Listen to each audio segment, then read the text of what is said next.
नगर निकाय चुनाव को लेकर आज रोशनी खलको के कार्यालय में एक प्रेस वार्ता रखी थी, जिसमें बीजेपी के प्रवक्ता अशोक पढ़ाई और प्रतुल सहदेव शामिल हुए। उन्होंने कहा कि जो सरकार ईवीएम से जीत कर आई है और वो ईवीएम के द्वारा वोटिंग क्यों नहीं करवा रहे, और इस प्रेस वार्ता के दौरान उन्होंने क्या कुछ कहा, आइए आपको सुनाते हैं।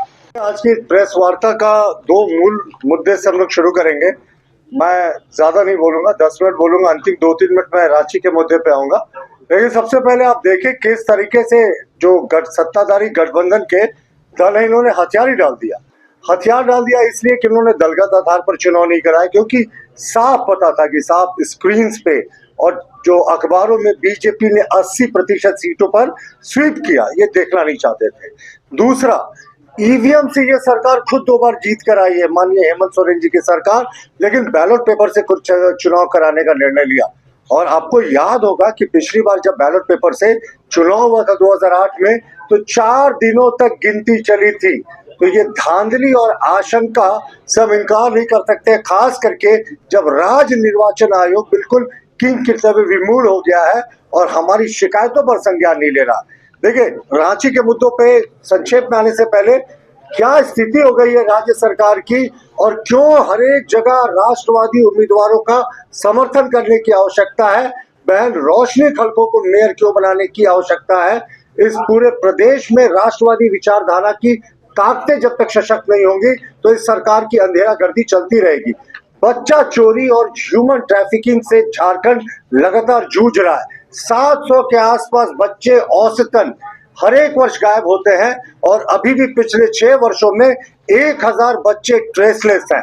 बड़े पैमाने पर रांची, कुटी, गुमला, सिमडेगा की जो आदिवासी बेटियां हैं वो ह्यूमन ट्रैफिकिंग का शिकार होती है, और पुलिस पूरे तरीके से कोयला माफिया, बालू माफियाओं को संरक्षण देने में लगी हुई है। पूरा सिस्टम कोलैप्स कर गया है। अगर आप हत्याओं की बात करें तो इस सरकार के 6 वर्षों के कार्यकाल में 7,500 हत्याएं हुई हैं और 23% कन्विक्शन रेट है इस सरकार का। तो आप सोच सकते हैं कि क्या स्थिति है। 8,000 से ज्यादा रेप केसेस हुई हैं और डबल डिजिट में इसका कन्विक्शन रेट नहीं है।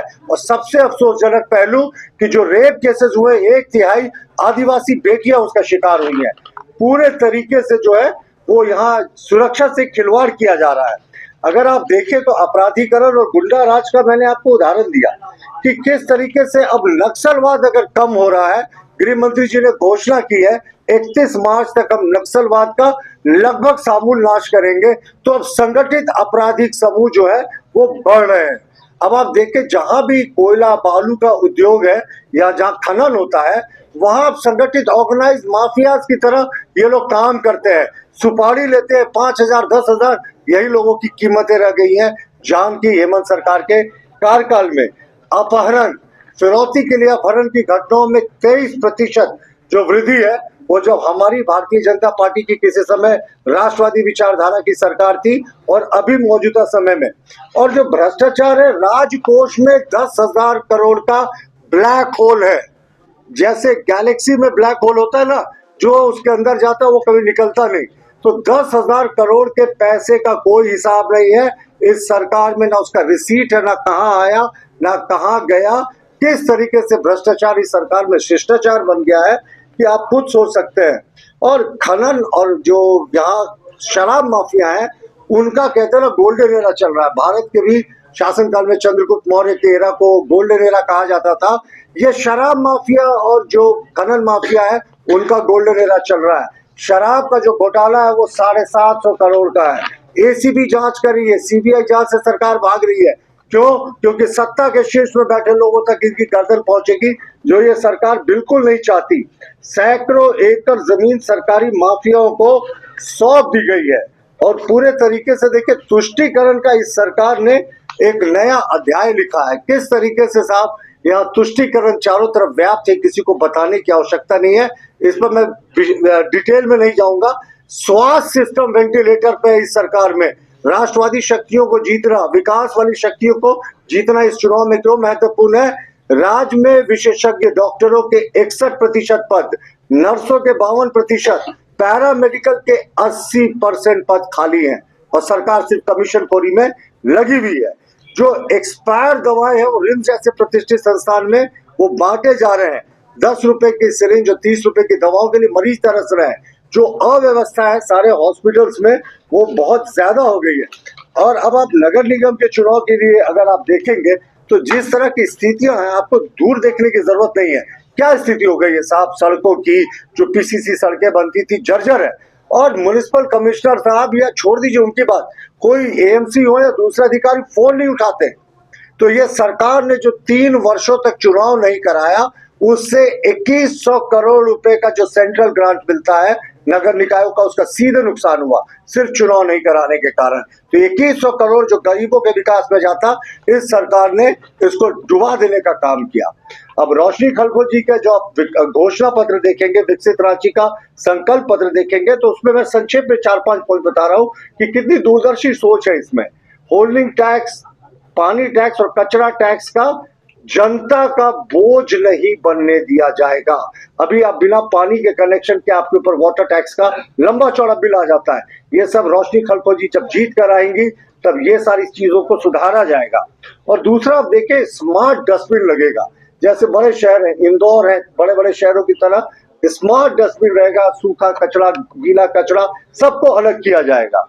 और 310 करोड़ के केंद्र सरकार द्वारा निर्मित बड़गाई में जो सीवरेज और ड्रेनेज का प्लांट है, जिसको इस राज्य सरकार ने नॉन ऑपरेशन बनाकर रखा है, रोशनी खलखो जी की प्रायोरिटी में है कि इसको हम तुरंत कार्यशील बनाएंगे। और देखिए, सभी वार्डों में गुणवत्ता पूर्ण सड़कों का निर्माण, रख रखाव होगा। सिटी बसेस सरकार चलाती है, कहती है इस शहर में कितने लोग हम लोग में से हैं जो सिटी बसेस का हम प्रयोग कर पाते हैं। सुचारू रूप से कोई व्यवस्था नहीं है, बसें जर्जर हो जाती है, प्राइवेट ऑपरेटर्स को दे दिया जाता है। जो मूल इनको लाने का मंत्र होता है वो पूरा नाश हो जाता है। और अभी देखिए, स्ट्रीट लाइट भी एक बड़ी समस्या है। आपके ना वार्ड काउंसिलर्स हैं, ना मेयर है, ना डिप्टी मेयर है, तो आप फरियाद किससे करेंगे? इस सरकार के उन अफसरों के पास जिनमें सत्ता का गुरूर इतना ज्यादा है कि वो आपको अगर उनसे मिलने जाना हो तो घंटों इंतजार करना पड़ता है। और देखिए, जलाशय पे जिस तरीके का अतिक्रमण पिछले 3-4 वर्षों में चरम पर पहुंच गया है। सरकारी संरक्षण में जलाशयों को तोड़ दिया जा रहा है, इमारतें बन जा रही है, इनको पुनर्जीवित किया जाएगा। और तालाबों में आप देखें, कहीं दूर जाने की जरूरत नहीं है, किस तरीके से गाद भर गया है।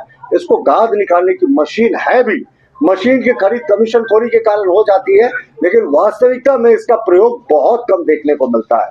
और देखिए, एक बड़ा इनका जो है एक बहुत बड़ा इनका ये कदम है कि हर एक वार्ड में चिकित्सालय होगा। अभी आप चले जाएं तो नगर निगम का एक यहाँ पे अस्पताल हुआ करता था रातू रोड के टर्निंग पे, वो कितने समय से वो बेकार पड़ा हुआ है, प्राइवेट ऑपरेटर्स को दे दिया गया, वो भी नहीं चला पाए।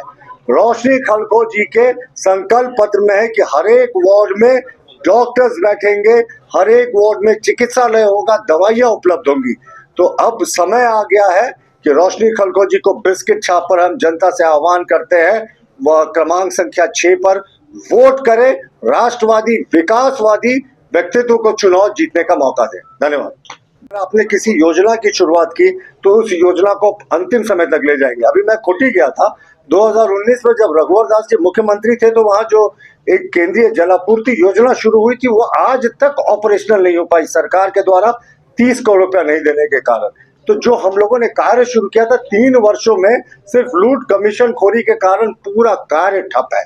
और यकीन मानिए, हमारी जब रमा खलखो, माफ कीजिएगा, रोशनी खलखो चुनकर आएंगी और जब हमारी राष्ट्रवादी विचारधारा की यहाँ लोगों की सरकार बनेगी नगर निगम में, तो फिर से एक बार आपको विकास देखने को मिलेगा।